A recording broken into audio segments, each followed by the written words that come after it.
Do you have a question or a comment for my guest this evening? Then why not text 07900 171 453, or if you're listening via the Swindon 105.5 app or website, just click on the Contact Us button and that will email me directly here in the studio.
Hello and good evening and welcome to Don't Stop the Music radio show. My name is Peggy-Sue and I am your host. Now the song you just heard there is from my guest this evening. So is it Louis or Lewis? Louis. It is Louis. I am so happy you said, because there's a friend I work with and he's Louis and I call him Louis, but everybody else calls him Lewis. So I just wonder, so it's Louis Stone. So welcome to the studio. Thank you for having me. It's really cool to be here. It's great having this wonderful technology where we can just talk and you don't actually have to be here physically in person, but you can be live on air via the wonders of technology. Yeah, it's great. Yeah, I was going to come up, but I had to stay here in Bristol, unfortunately. No worries. But I'm still glad to be here. Brilliant. So tell me about that song, Through a Lens, the one that's just wonderfully introduced our show. The last 6 months I have written about 7 songs ready to go out this year. Through a Lens is definitely the heaviest and rockiest song out of the 7. But the first track, called I'll Be Gone, is going to be coming out this Friday, which is my debut single under my solo name. And I'm very excited. It's a completely new experience for me because I'm used to being in a band, but now I'm a solo artist, which I'm very excited about. So what made you transform from being in a band to that solo artist? I know most people in bands do sing and songwriting all the way through, but what made you go into being from a band to an individual? Well, I think I always planned on doing the solo career thing. I wouldn't say my band's completely kind of finished. It's just kind of been put on hold for the moment. Yeah. Due to kind of other careers happening. And I kind of thought this was the right time to sort of branch out and do my own thing. And I already had a collection of songs that I'd already written that I just needed to kind of finalize and go into the studio and record them. And I kind of took the opportunity and the time to crack on with that, really. So I kept the momentum going to keep putting out music. So nice. So I have found you on Spotify, and other mediums are available, but I that's one of the ones that I always listen to.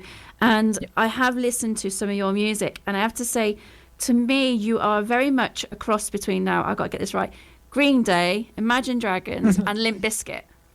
Yeah.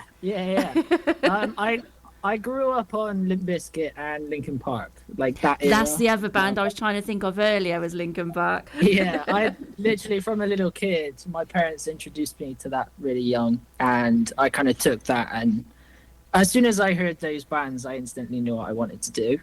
And then later in life, I did get into Green Day. I think we all had our Green Day phase, and I still love Green Day. I still think they're a great band. And then who was the other one you mentioned? Imagine Dragons. Imagine Dragons. Yeah. Well, I know a few songs, but I've had that on a few times at gigs in the past. I still need to properly give their albums a listen to really be sure. But yeah, I'm sure there's an influence in there somewhere. See, I listened to a rock band that's from Europe, and they're called Poets of the Fall, and they've just brought out their 10th album. And again, it's very much influenced, similar to yourself, for how you sing. It's more all together. But the reason why I never didn't mention them to begin with, because you'll be going, who are they? Well, believe it or not, I seen a European band in the Thekla last Friday, and I didn't really know who they were. They were coming to Bristol, and I went and had a look, and it was great music. And I think the rock genre is really big over in Europe at the moment. It is. I don't want to say bigger than in England, but I think it is at the moment. And so Poets of the Fall have been going for, they must have been going about 20, 25 years now. So yeah, so they are pretty good out there. And another band, I'm actually coming to Bristol in a couple of weeks' time. I'm going to be seeing, I've got to get this right now, otherwise my son will kill me. Sound... Hang on, I'll have to let me get it, because otherwise I will actually get it wrong. The Miracle of Sound. So I'm coming. Miracle of Sound. Miracle of Sound. Yeah, I'm coming to see them with my son in a couple of weeks' time. So that'd be quite a good one as well. And they're quite rocky as well. Yeah, that's awesome. Your son into music? Does he play? No, he likes a lot of games, and of course they sing a lot of game style music. Or inspired by games. So yeah, so it definitely crosses over, because I've had people at like shows always say, why aren't your music in games and stuff like that, or films and that. And there's definitely a crossover there, especially especially a lot of the rocky ones, and going into things like so he plays a lot. I'm trying to think what he plays now. So I know he played a lot of Assassin's Creed whilst he was at home. He's left home now, so it's stuff that he so I'm trying to remember what he plays, but he played a lot of games, and again, a lot of your music, and I do agree, should be in some of those games, especially like Grand Theft Auto and stuff, when you're racing on a car and going for it. Yeah, for sure. Yeah. Well, I've never been one. I've never really been into gaming that much, but every time I've had a go on one, I definitely think my music would be a good fit. Mm-hmm. So, I was obviously quite a bit older, so my music style is or gaming was the PlayStation 1 and PlayStation 2. So for me, it would be actually, again, your music would fit Wipeout 2097. So that was pretty good. And that had the Prodigy in, so yeah. I love the Prodigy. Prodigy's great. Yeah. They're like, again, that's very kind of film-like music. It is. It's like really experimental, and there's loads of different... It's just a really big soundscape for that sort of thing. Yeah. Yeah. Exactly. So what got you into all the music in the first place? What are your inspirations? How did you become into a band? Did you pick up a guitar, or was you given a drum kit? So my old man was a musician before I was born. Like he spent many years in bands and doing a lot of the pubs and clubs. A little bit different to me. That was mainly kind of covers, and then when I come along, there was just instruments around the house, so I kind of naturally gravitated to instruments and music. And I was really lucky. Both my parents had great music taste. So my mum would listen to, Kate Bush, and then my dad would listen to Tears for Fears or Genesis prog music. So I kind of got introduced really young to like a wide range of genres, and I did gravitate more to the rock thing. And my dad handed me a guitar, and I can't really remember as a little kid. I think the earliest footage I found of me with a guitar was about 4. But I can't remember really having like a sit-down lesson with my dad, because I think I was that young. It kind of, as a kid, you kind of sink all the information in without necessarily thinking about it. So I guess I loved it that much, so I kind of fell in love with it. And then the band thing kind of come a little bit later in life. Like I was in small bands throughout school, and then until I got to college is when I really kind of become super serious about it, and I wanted to do it as a career.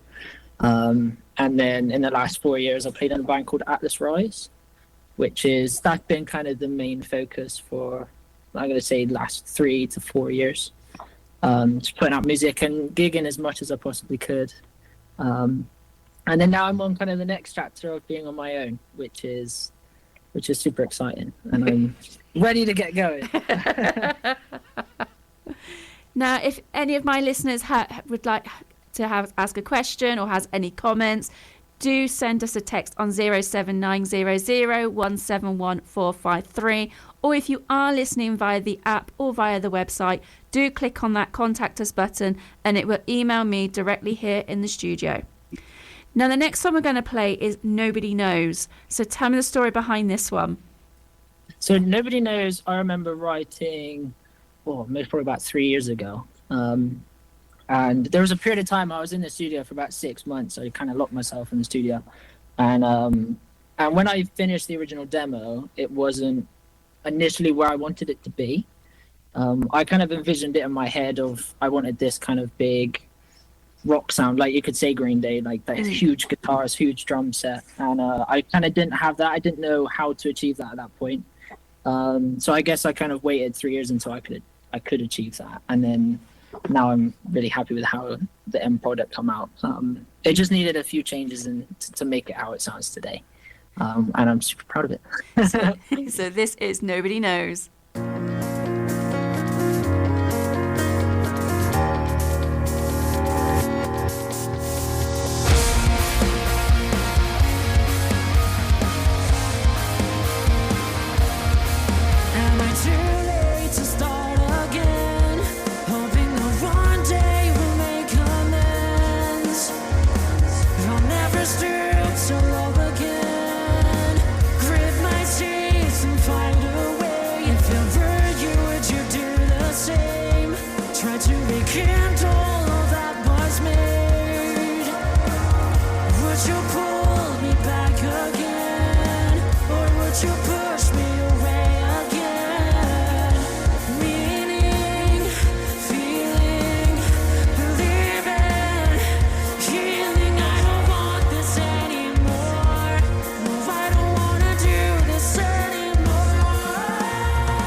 Gotta love the piano there at the end. So what instruments do you actually play yourself? Because you said you've obviously been brought up in this musical family. So what musical instruments do you actually play yourself? So, from a little kid, I knew I could sing a little bit, and then my main instrument was a guitar, and then the last, let's say, 5 years has kind of switched over to singing becoming my main instrument. But for this music, all the instruments are me, which is the first. Usually I'll get other players to play on my songs, whereas the process this time was slightly different. So on these tracks, I'm singing, playing guitar, playing the bass, the piano, and technically I didn't play the drums because they were what's called programmed. Yeah. But I'm gonna say I played them. You programmed it. I programmed it. Yeah, that's close enough. Yeah. But mind you, even if you can't play the drums, I think if you had, I always get it right. Is it the cajon? You can always play one of those, so you should be fine. Well, I always end up, when I write these songs, I always end up just air drumming because I know what I'd play if I was sat on a drum set.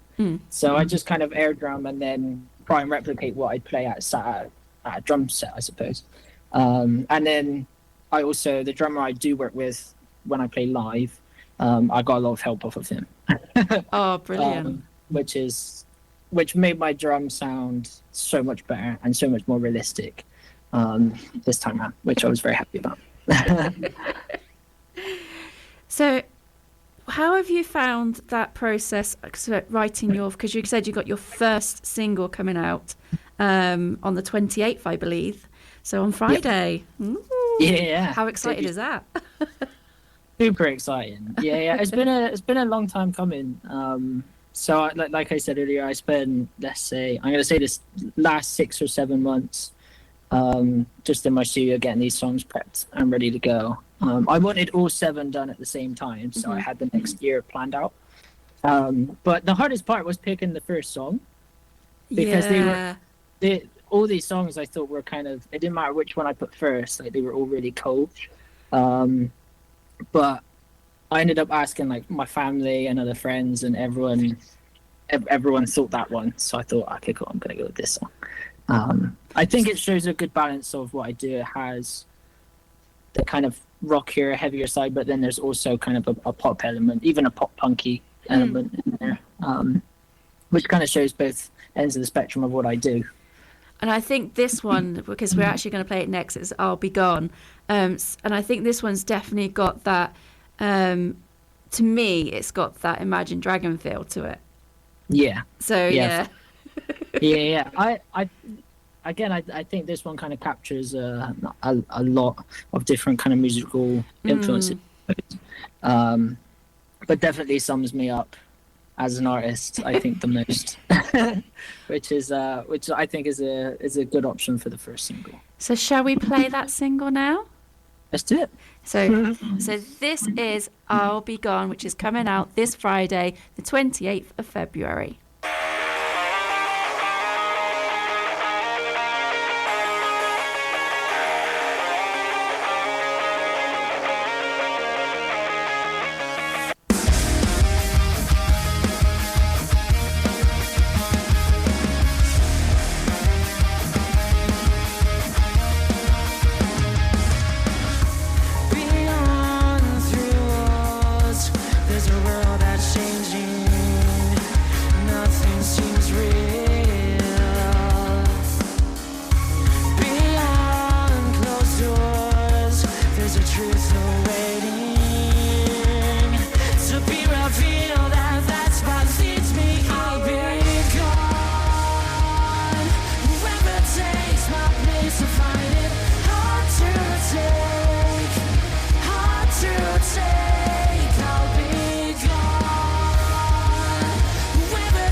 Mike Ganley's Crooked Road, Americana, acoustic and roots music, on Swindon 105.5, Thursday evening, 8 to 10. Listen again, 2 minutes past midnight on Wednesday.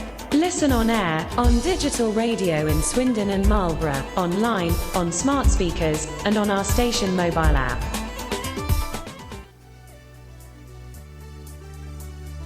Don't Stop the Music radio show is a dedicated show for musicians to share their music across the airwaves, whether they're local, national or international artists, with guests every week discussing and sharing their music, whether they're here in the studio or via the wonders of technology. So join me, Peggy-Sue, live every Tuesday between 8 and 9 p.m. Plus, Don't Stop the Music radio show Extra is on every Saturday between 7 and 9 p.m. But that's not all. You can now catch Don't Stop the Music radio show on Spotify, Amazon Music and Patreon every Friday at 7 p.m. So what are you waiting for? And get your music heard on Swindon 105.5.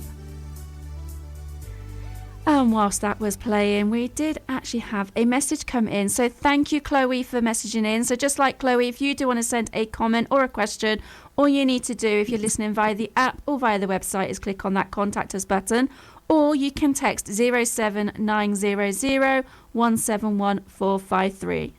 And Chloe has said, I'm tuned in and very talented lad. Thank you so much, Chloe. That means so much. So that one there was your brand new one that's coming out on Friday, which is really exciting as well, because it's nice to know that you're coming on and you're spreading your music everywhere. Yeah. Well, we were just chatting. I think it's really cool that you put on up and coming music, and I think that's great, and local music, which is super important, I think. Well, yeah, I do so local, national, and international. I think the furthest person I've interviewed live on air was from Australia. And that was a lady called Amanda Easton. And the reason why she lives over in Australia, but she was actually coming to Swindon on her tour. So she did the interview. Oh, so it was like 8 o'clock in the evening here, 7 o'clock the next morning there. She had this lovely top on and everything. And when we finished the interview, she stood up and she had her pajama bottoms on and her boots. It was amazing. That reminds me of lockdown, because all my lectures at college were like that, and most of the time everyone was in their pajamas. Yeah. Everyone just did their hair to make them look like a little bit presentable, but underneath they were still in their slippers. Yeah. I thought it was really funny. I was very guilty of that one. Well, if you're going to be working really working from home, it's classed as, isn't it? So you may as well be comfortable if you're going to be at home. You don't want to be sat there in your work trousers or your school trousers and just be uncomfortable. You don't mind wearing a uniform and going to school, but if you're going to be from home, nah. It's a good excuse to be relaxed, I suppose. Yeah, exactly. And you probably got more out of it as well, I suppose, in a way. Yeah, it seems a very long time ago now. It's kind of a block of life that we've all, I suppose, kind of forgot about. It's kind of stopped everyone's time. My connection's gone a little bit crazy. Oh, no, you're still there. Don't worry. So we have had a text message come in. So sorry about that. That's all right. We have just had a text message come in. Unfortunately, they've not put who they are. So if they want to text back and let us know who they are, we can do a shout out. But they've put tuned in. How do you get your ideas for lyrics for your songs? Oh, great question. So lyrics, believe it or not, that's the thing I struggle with the most. But then I spend the most amount of time on lyrics. Usually throughout these songs, the original idea I come up with the first time I got the initial idea is not usually the ones that end up getting released. Usually, let's take I'll Be Gone. I think that song had 15, maybe 20 different choruses by the time I got to that chorus. But in terms of inspiration, it can come from anything. I tend to kind of draw on my own sort of experiences. I think I kind of get a little bit more connection to the song out of that. But I've also got ideas from films, just kind of lyrical sentences to start a song, or titles, books. So sort of anything. And usually the best ones are in conversation. Yeah. Because people just kind of say anything, and you kind of go, that's really simple, but that'll make a great chorus line or a top line in a track. So it comes from kind of anything, really. You just got to kind of keep your mind switched on and make sure you always got your phone on you. I was literally going to say you got your notepad on your phone and you're quickly writing stuff down. Or are you also one of those ones that's got a notepad with a pen next to your bed, so you suddenly wake up in the night and go, oh, and then just quickly write it? I used to have that. So I have about 2 cupboards full of just pieces of paper with lyrics that never really even got used in a song. But the phone is such a handy thing now. Most of my storage is taken up by voice notes of me humming in my phone, or there's a guitar part or a drum groove. So it's really handy. I've even dropped this into my computer and kind of made a song out of that. Oh, wow. which has been cool. Yeah, because I think in the original recording kind of captured an emotion or a feeling that when I've tried to kind of replicate, I haven't been able to achieve. But yeah, it comes from anywhere really. Yeah. Yeah. That's pretty cool. There you go. Hopefully that's answered your question, and say, please do text back to let us know your name so we can give you a shout out.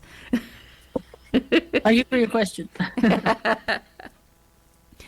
Now, you were saying earlier about you haven't been to Swindon yet to actually play, which is such a shame because you would go down a treat, especially at places like the Vic and the Castle. You would definitely. So, Darren, come on, get in touch. Well, I know a bunch of my friends come from Swindon, who I used to study with, and I know they play at the Vic quite often. But I wanted to try and get on the Vic Festival this year because a bunch of my friends played it, and I'm more than likely to go anyway and go and see my friends. So it would have been cool to get on the lineup. It would have been very. So, who are your friends? Who is this? Who's playing? So the main band and people I've kind of gigged with in the past is a band called All Ears About. Oh, I don't know if I don't think I've actually interviewed them. Yeah, they're really cool. Oh. And it's kind of similar genre of music to me, very rocky, but they're super professional at what they do. The first time I met them was I was supporting them in Bridgewater. Oh, wow. And I instantly noticed when they played, these guys have worked really extremely hard to kind of get their sound and be that good. So that night I had to really up my game. So yeah, but they're really cool. But they'll be coming to Bristol at some point, and I'll go and see them. Yeah. But I know they're playing the festival, so I'm more than likely pop up and go and say hi. Oh, excellent. Yeah, and make sure you have a word with Darren behind the bar at the same time. Cool. I'll definitely go and say hi. Okay, we've had another text message in, and this is from somebody else, so this is a different number. This is from Ju. Hello, Ju. That's Ju. Hello. Says, do you like playing live, and your favourite gig or biggest gig? Ooh. Ooh. So that's Playing two live is questions there, really. So do you like playing live? That's my favorite thing to do. The last, let's say, 6 months, gigs have kind of slowed down for me a little bit. So I'm eager to get back to gigging. But that's the thing I grew up doing, and the thing I love the most. Taking that frontman role is just, there's nothing like it. It's the best feeling ever. And obviously the second part was your favourite gig or biggest gig? Ooh. My favorite gig.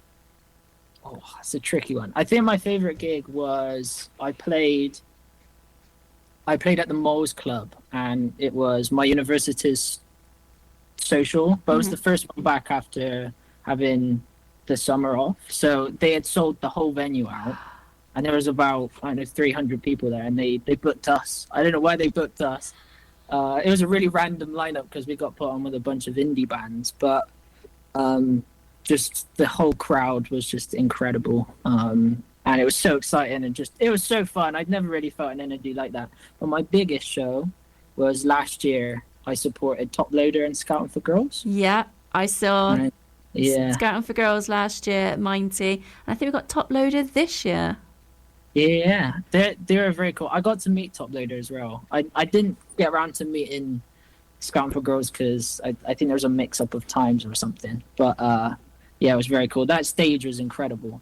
I'd never stood on anything that big in my life.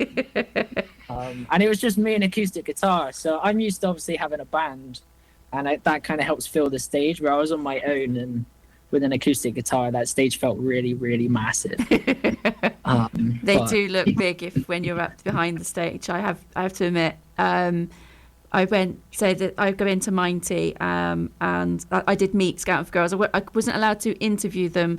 There was a thing on there saying we couldn't interview, but I was stood backstage with them before they went on, and it was just amazing. So yeah. Well, I remember it was like half a festival type thing, and they had their own caravans and private rooms and everything. And then I got a football changing room as my backstage. So it was all luxury, and they got free drinks and alcohol beverages and stuff. And then there's me with a wheelchair. Oh no! See, But yeah, it was very fun. if you get into Minety, depending which stage you're on, if you're on the main stage like Scout for Girls were, no matter who's on the main stage, they had these big, the big frame tents. They have those, and they are green, so they are the green rooms. And there's 3 of them, so literally Scouting for Girls would be in one, and then you'd have another band and another band and another, and they swapped them over that way. And they had sofas in, they had a little fridge, a table in the middle. They even had a rug down, so you over the grass bit. It was definitely a proper green room. Yeah. Well, some festivals are amazing like that, and they really make you feel great. And then if I'm honest, I don't mind it. I love that whole process of loading in, getting to the venue, sound check. I love all that. So it doesn't really bother me if I got a little corner to myself. I love playing shows, so that's what I love to do. So the next one we're going to play is Walking in Circles. As this is because I do a lot of walking and I do loops, so definitely walking in circles. So tell me the story behind this one. So Walking in Circles went through so many different changes. This song hardly sounds like the way I originally wrote it. And then I played it a certain way for about 2 years, and then I thought it needs a complete revamp and a rechange. So I revamped it for this, but I definitely think it's one of my strongest songs. It's definitely the more poppy one out of the lot of them. Well, here it is. This is Walking in Circles by Louis Stone.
off my mind to forget the times. If your heart could sing, would you forgive yourself for all that you've done? Who's pushing you now? No, I don't want to be like you. Don't tell me how I know now. I've been going round and round and round, walking in circles, follow the light that falls.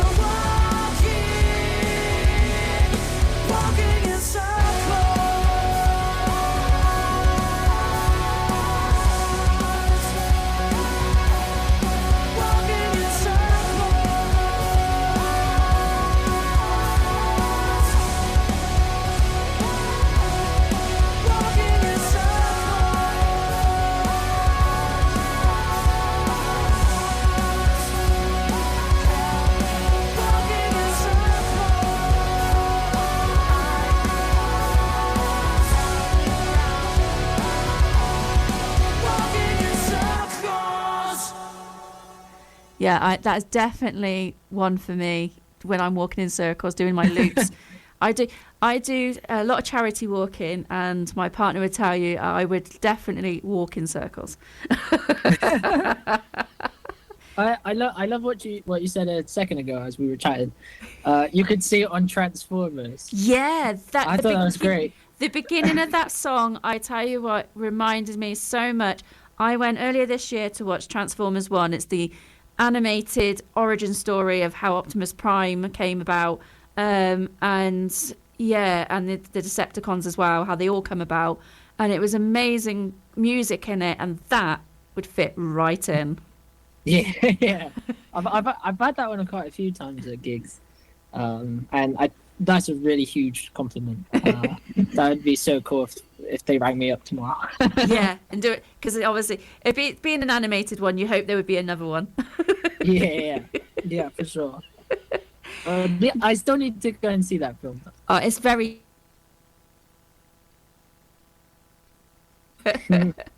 Now, I have to do a shout out to your dad, because he just came in while we were. Bobby was playing the song there, so I just want to say hello.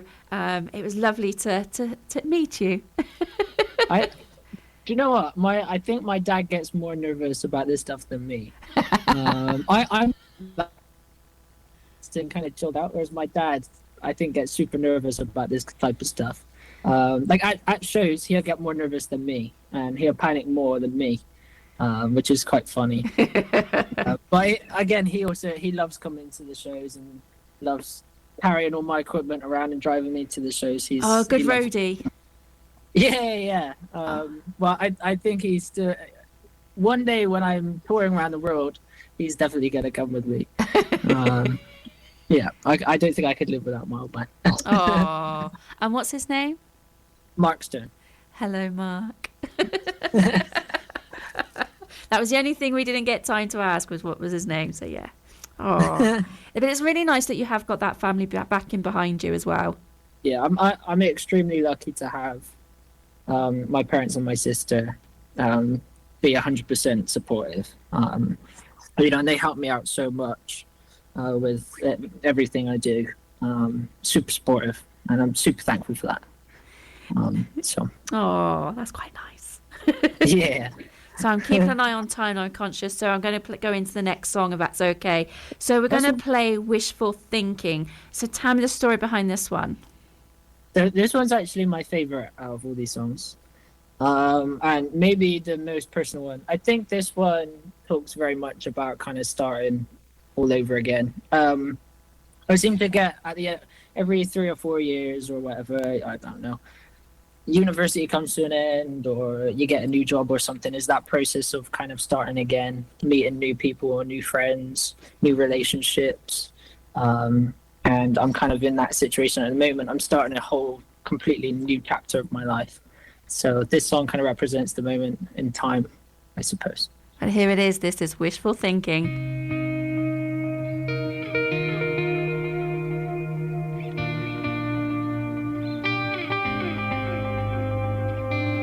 I've been away, needed time to rethink it over.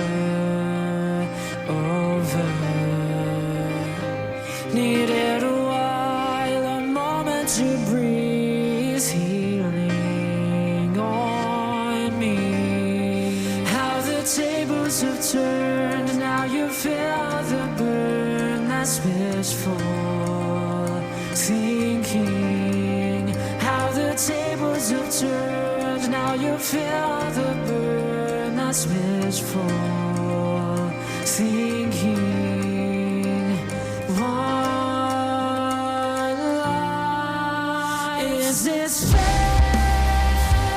We're 1 foot from obvious. Don't ask, no, I won't resist. Not after all that was said. We're 1 foot from obvious. I'll be over you.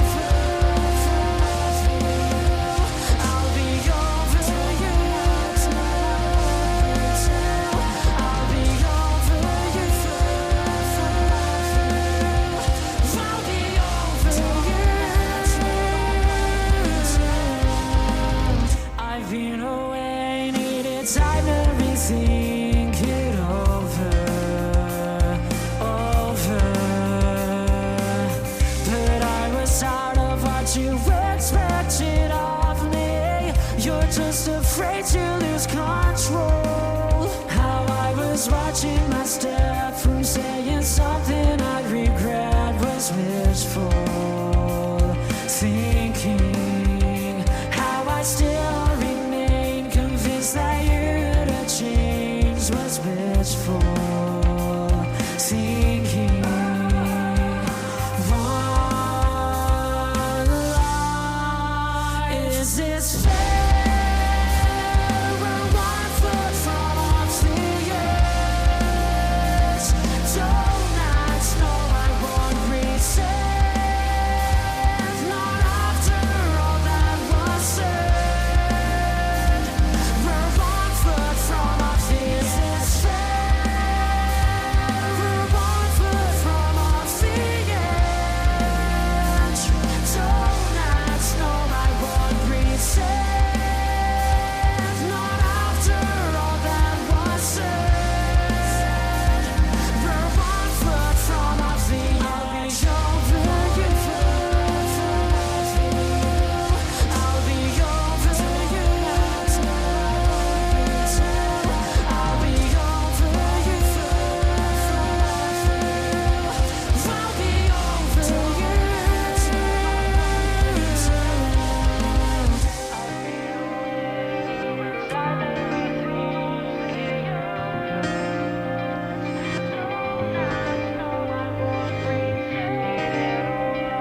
Okay, while that fades out, we'll carry on talking.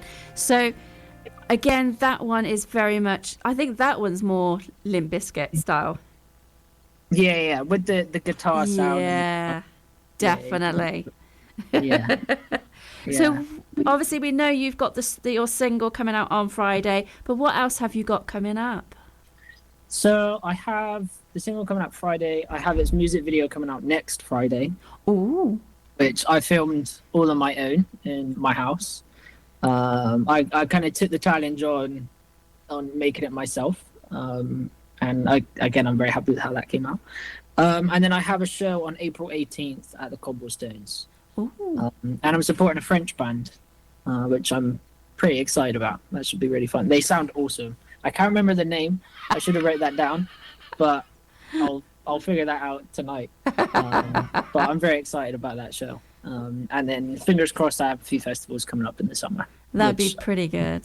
I still need to get confirmed and everything, but Well, I know Mighty Music Festival still got a few slots, so get in touch with Mighty Music Festival. cool. I'll get in contact with them. Yeah, you definitely need to do that. Yeah.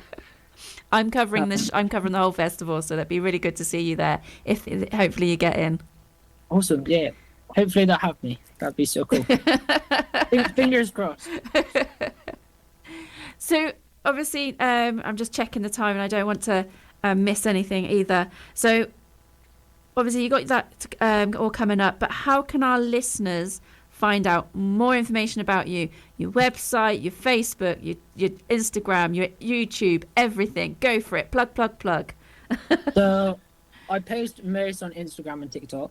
So all the newest news of what's coming up, what's coming out will mainly be put on there. I am on Facebook, but you can find that all on It's Louis Stone.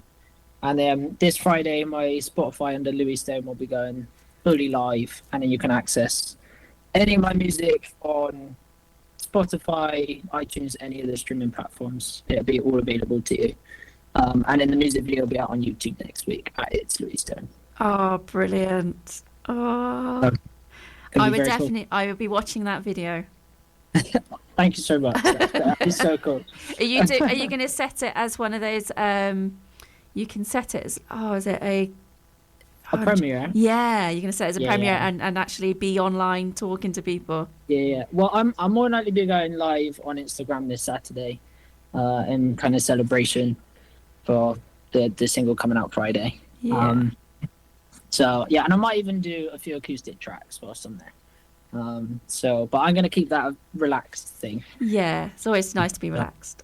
Yeah. Just have a conversation. Go with like we're doing now. Exactly. Yeah. Exactly. Yeah. So knowing that we're doing as we are now over the wonders of technology, Did you do any, when we had lockdown, because you did mention it earlier, did you do any lives then? Did you do some music over the streaming platforms? Yeah. Well, I worked with like a number of like young musician groups. Like there was one I worked with at, what's that venue called? The Cheese and Grain. Yeah. Over in I worked Froome. I worked with a young musicians group there because they were building a studio and they did a lot of live events like this. So I think I did about 3 or 4 where I got up and played acoustic guitar or played some backing tracks. So trying to keep the live music scene alive and kind of get out. But that was all very fun and kind of challenging at the same time because it was a whole new experience playing over a screen instead of having a crowd 2 foot in front of you. I think a lot of my guests have said that it felt so different because normally you've got the crowd to bounce off of because you've got them cheering or they know the words and they're singing along or they're dancing, whereas on a screen you can't really see that. You haven't got that interaction. Yeah. I kind of I kind of play off of the crowd, and I tend to find certain people who are really enjoying themselves, and kind of that makes me feel good, and that makes me perform even better. And playing over a screen or another one's busking is a completely different thing because like busking, you have people just walking past you 24/7. There's no one to really kind of focus on. It's again another completely different way of performing, I suppose. So, and something to get used to. So I'm looking at the time. We are coming to an end. So before we go, we are going to play Lullaby. So tell us the story behind this song. So Lullaby was written. So this was a funny one. I had the music written, let's say, about a year ago, and I was struggling to sing on it. I was struggling to find the words and the melodies to go on top. So I scrapped it. After about a month of working on it, I thought, I can't come up with anything, I'll move on. And then I'm going to say about 6 months ago when I'd kind of forgotten about it, I looked on my hard drive and I was like, why did I throw this away? This was so good. And within a day or two, I'd finished the song and had a concept behind it. And I did it really fast. And I was like, this one got to go out because I think this is, again, another kind of poppy track that I think people will really like. So yeah, it's probably the youngest track out of the 7, but it has a lot of energy and a lot of oomph, I guess you could say. So this was Lullaby. Thank you very much, and thank you so much for coming on this evening, Louis. It's been an absolute pleasure, and it was lovely to meet your dad, Mark, as well. And of course, Darcy the dog. And Darcy the dog.